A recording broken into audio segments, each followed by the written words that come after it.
आप सभी को औपचारिक रूप से आज के सत्र में स्वागत।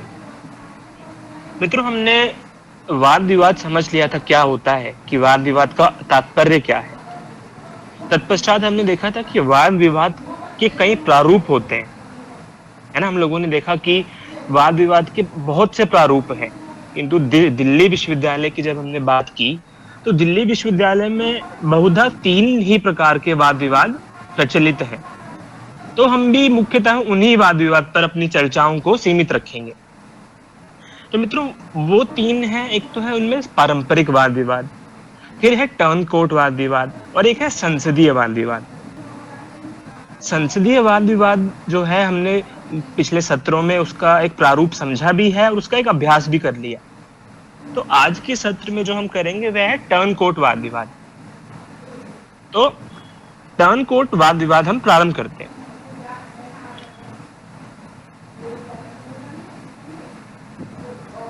मित्रों, ये जो शब्द है टर्न कोर्ट, सर्वप्रथम ना इसका शाब्दिक अर्थ क्या है। मित्रों, ये अंग्रेजी भाषा का शब्द है जिसका अंग्रेजी में अर्थ है ट्रेटर या बिट्रेयर, अर्थात जो समय आने पर अपना पक्ष या दल बदल ले। तो हिंदी भाषा में इसके समानांतर शब्द क्या है? वह टर्न कोर्ट के समानांतर हिंदी भाषा में जो शब्द है वह है विश्वासघाती, दल बदलू, या फिर एक इस प्रकार से हम परिभाषित कर सकते हैं कि ऐसा व्यक्ति जो गिरगिट के भांति रंग बदल ले। तो उस व्यक्ति की टर्न कोर्ट से तुलना की जाती है, उसको टर्न कोर्ट कहा जाता है, जो गिरगिट की भांति अपना रंग बदल ले। तो मैं एक चित्र के माध्यम से आपको समझाता हूं, आपको और अच्छे से समझ आएगा। मैं स्क्रीन शेयर करता हूं।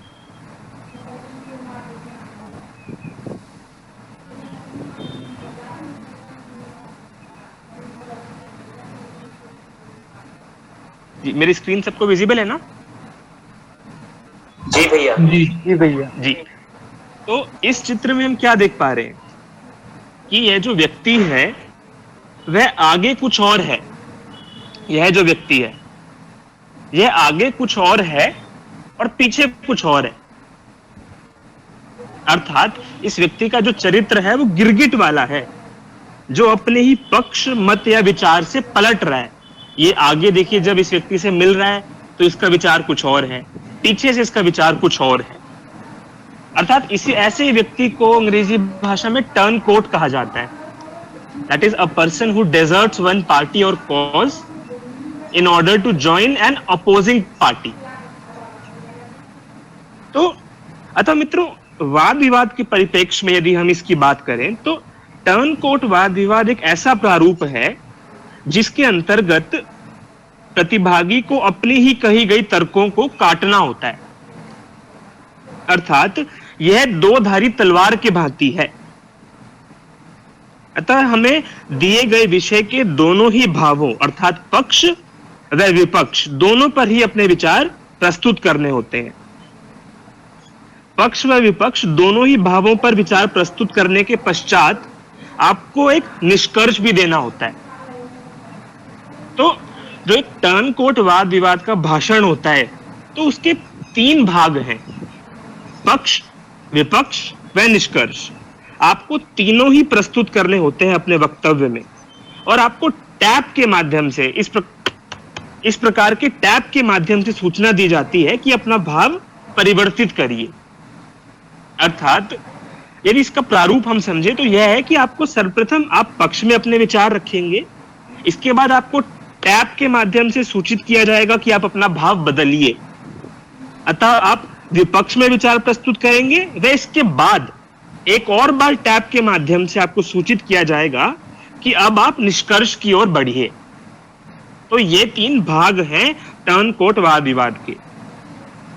तो मित्रों, बहुधा प्रणाली क्या होती है कि इसमें आपको विषय पूर्व में नहीं दिया होता, आपको तुरंत विषय दिया जाएगा, वह आपको अपना वक्तव्य तैयार करने के लिए लगभग 15 मिनट का समय दिया जाएगा।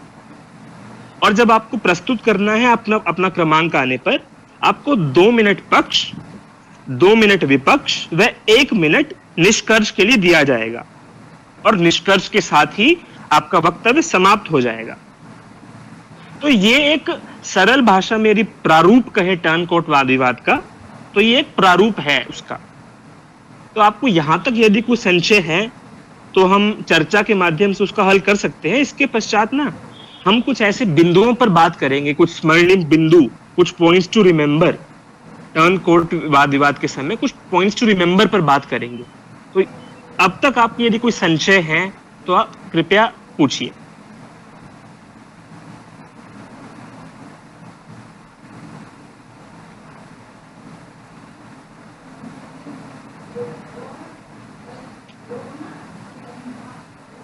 तो किसी का कोई प्रश्न नहीं है तो मित्रों अब हम कुछ ऐसे स्मरणीय बिंदुओं पर बात कर लेते हैं। आपको जब यदि पूरा प्रारूप समझ आ गया है कि किस प्रकार से जो फॉर्मेट है टर्न कोट का वो क्या है, इसका अर्थ क्या है, तो जो कुछ स्मरणीय बिंदु हैं वो इस प्रकार से हैं कि सबसे पहले जो आपको 15 मिनट का समय दिया जाता है उसमें आप ना शॉर्ट बुलेट्स, शॉर्ट नोट्स के रूप में अपने पक्ष विपक्ष दोनों पर ही अपने विचार लिख लें, शॉर्ट नोट, शॉर्ट बुलेट्स की फॉर्म में।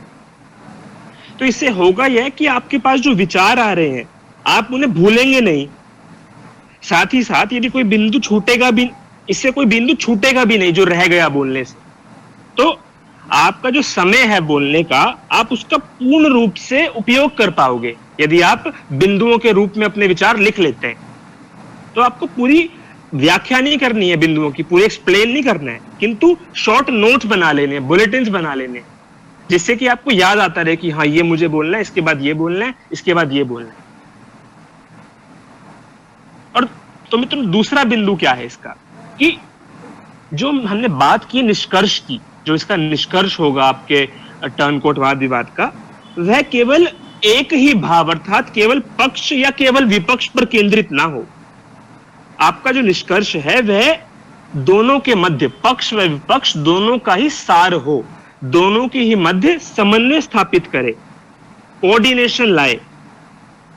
अतः आपका जो निष्कर्ष है वह एक मध्यवर्ती, एक मीडियोकर का रोल प्ले करे, एक मार्ग प्रदान करे, एक ऐसा मार्ग दे जो दोनों ही पहलुओं के हित की बात करे, दोनों में समन्वय लाकर एक हमें उपाय दे दे, एक मार्ग दे दे, एक सारांश दे दे।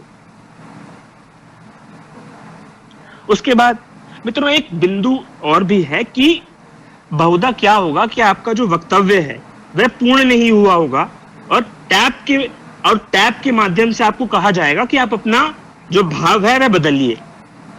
तो मान लीजिए मैं कुछ बात कर रहा हूं, किसी अपना पक्ष रख ही रहा हूं, बीच में कहा जाएगा कि या तो आप निष्कर्ष की ओर बढ़िए या फिर आप विपक्ष की ओर बढ़िए, बीच में टैप के माध्यम से कह दिया जाएगा।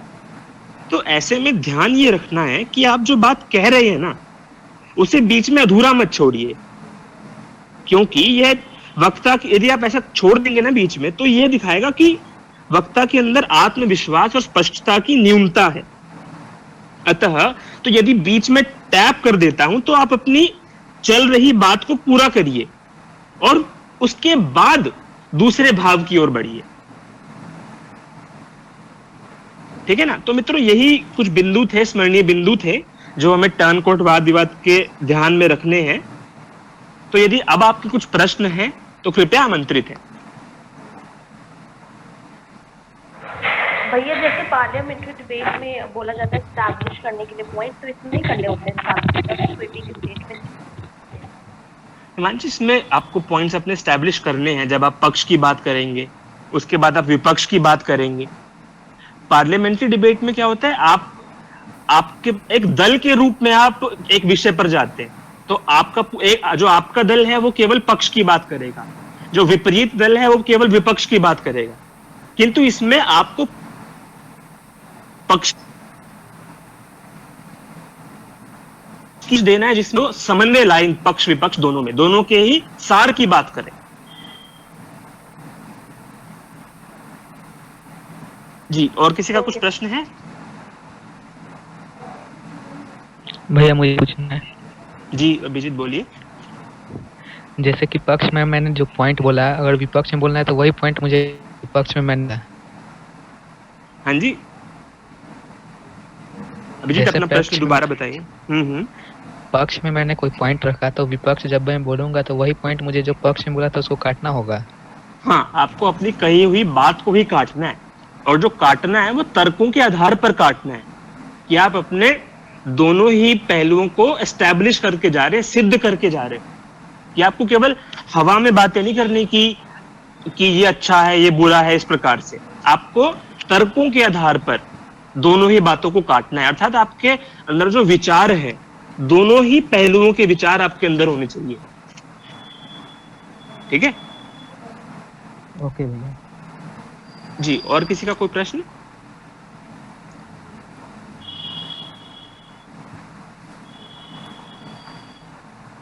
भैया अगर मैं अपनी कई बात काटूंगा वो तो गलत साबित हो जाएगी फिर।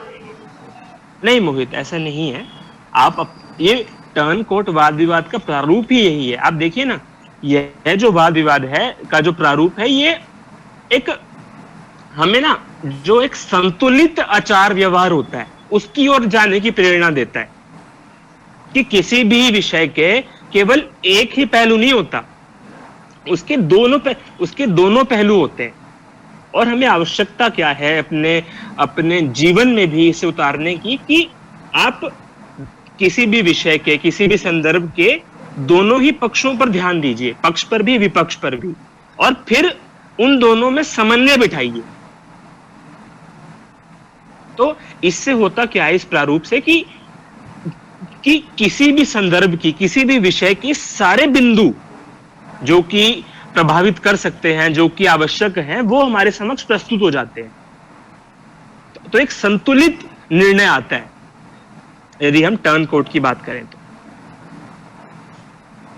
जी, तो और किसी का कुछ प्रश्न है?